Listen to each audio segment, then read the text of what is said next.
I'm 22, just graduated from college a few months ago. While my classmates were polishing resumes and stressing over interviews, my parents sat me down and made it clear. I wouldn't be job hunting. I'd be working for them.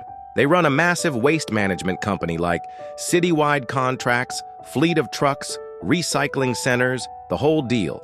It's their legacy, and they want me to take over someday. But they also made it clear I wouldn't be jumping into some cushy office role with a fancy title.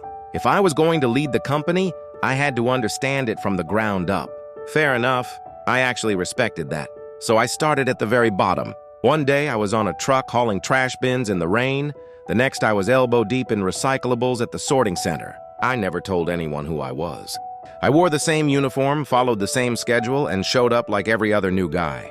I wanted real experience, no special treatment, no shortcuts. At first it was fine, humbling even. I started to respect the people who do this every day in ways I couldn't before. They're tough, they work hard. But after a while, the vibe started to shift. I was doing more and more of the grunt work while others kicked back. I was told to straighten out the bins, clean up after others, do the new guy stuff constantly. I didn't complain. I kept my head down. I figured it was part of paying dues. But then came the day that broke me. It was raining hard and we were already short-staffed. I barely slept the night before, showed up exhausted, and got drenched within the first hour. My clothes were soaked, I was cold and running on fumes.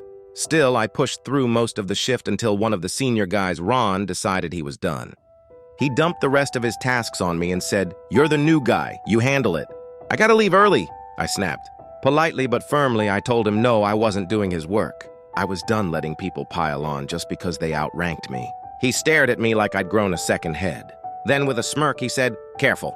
Management might not like it if I start talking about your attitude." I looked him dead in the eye and said, "Then let's go to management right now." He blinked, didn't say another word, just walked off. That was the first time I've ever stood up for myself like that at work. I didn't play the "I'm the owner's son" card, I still haven't.